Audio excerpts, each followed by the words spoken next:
يا مساء الفل الكرويين، عاملين ايه؟ معاكم بافلي جرجس في اشغال كرويه، والنهارده هنتكلم عن كل الانتقالات اللي حصلت من بعد كاس العالم لحد دلوقتي وقبل اصلا ما يبدا التوقيت الرسمي للانتقالات الشتويه في شهر يناير الجاي.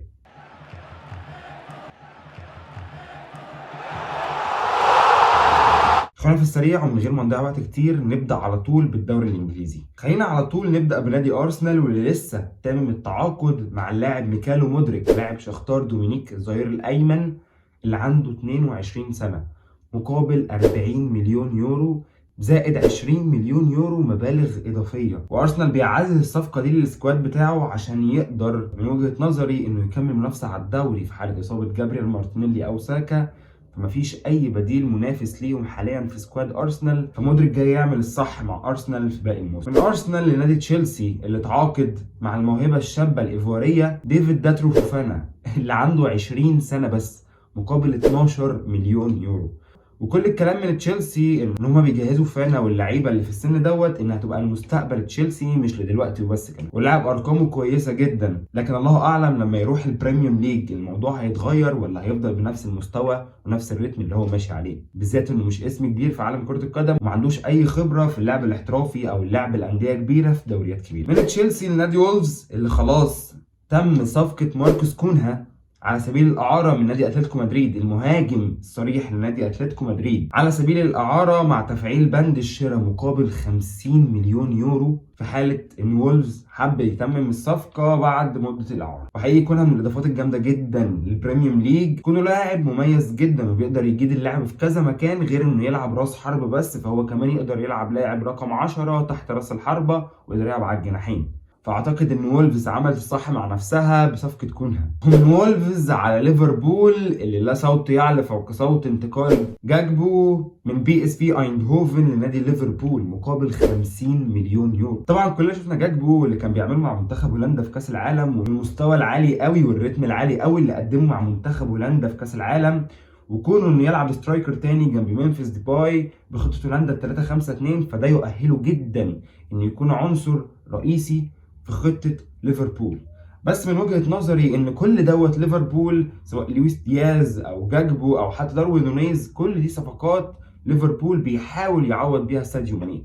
فمن الاول طالما انت كل دوت محتاج حد شبه ساديو ماني استغنيت عنه ليه؟ ساديو ماني كان ممكن يديك موسم او اتنين كمان، وشفنا تأثير غيابه عن ليفربول وقد ايه صلاح مستواه نزل كتير مع ليفربول بسبب انه بيركز في ادوار مش ادواره، وانه محتاج يعمل حاجات تاني في ارض الملعب كان بيقوم بيها ساديو ماني، وبيفضي الدنيا لصلاح انه يهدف ويعرف يتوغل في ال 18. فالله اعلم جاكبو هيقدر يقوم بالدور دوت كمهاجم تاني جنب داروين نونيز، او نونيز يرجع على الطرف وجاكبو يبقى المهاجم الرئيسي لنادي ليفربول، وده الموضوع هيطلع فيستك في الاخر.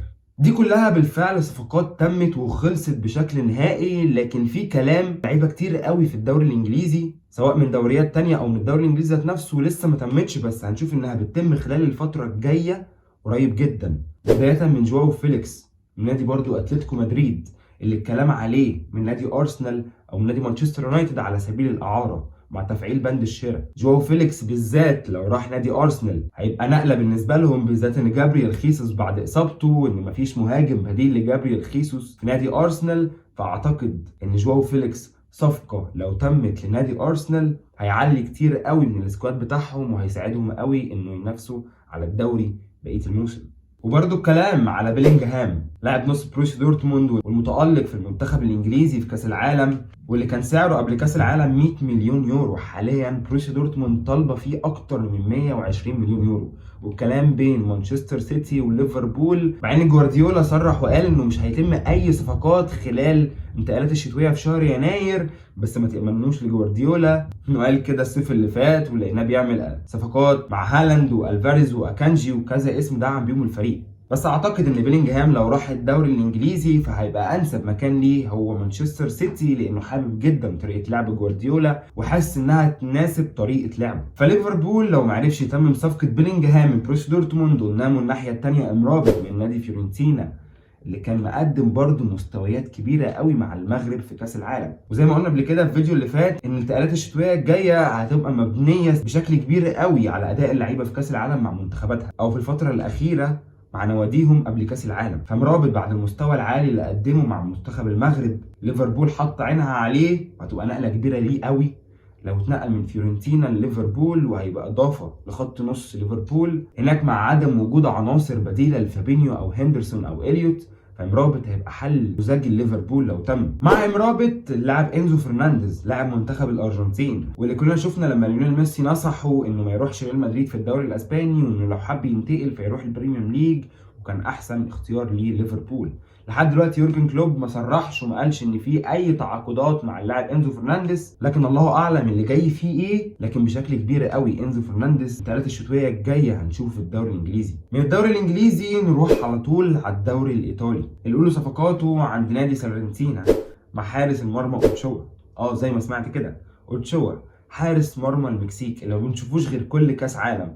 اخيرا هيتنقل من الدوري المكسيكي للدوري الايطالي عشان يلعب مع نادي سالرنتينا، ونبدا نشوفه في حته تاني غير كاس العالم وبس. من الدوري الايطالي للدوري الالماني لبايرن ميونخ، اللي بيدور على حارس بديل لمانويل نوير بعد تاكد اصابته وغيابه عن بقيه الموسم. فحاليا الكلام كله داير على ياسين بونو حارس مرمى منتخب المغرب ونادي اشبيليه، والمفاضله بينه وبين مارتينيز حارس مرمى استون فيلا والمنتخب الارجنتيني.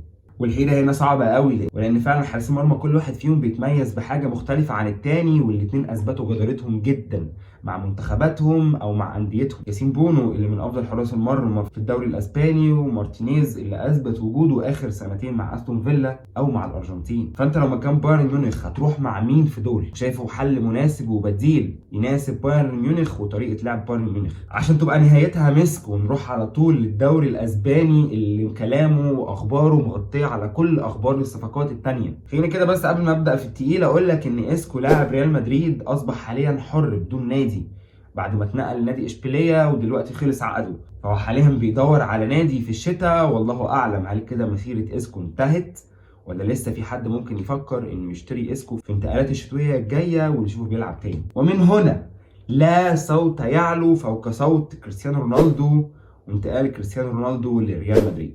صحيح الموضوع لسه ما تمش بشكل رسمي، لكن الموضوع بيتجهز من بدري قوي. كريستيانو رونالدو مش ساذج عشان بعد ما يخرج مع البرتغال من كاس العالم يروح ريال مدريد عشان ياخد هناك تمرينتين وينقل ابنه لاكاديميه ريال مدريد بعد غياب اكتر من 4 سنين، عشان بشكل رسمي النهارده ريال مدريد يقدم عقد كريستيانو رونالدو لمده 6 شهور استنادا على ادائه ولياقته البدنيه، بدون اي شروط في العقد على قيمه العقد او على دقائق اللعبه اللي هيلعبها كريستيانو رونالدو مع ريال مدريد الفتره الجايه، مع امكانيه تمديد العقد دوت لمده موسم كمان.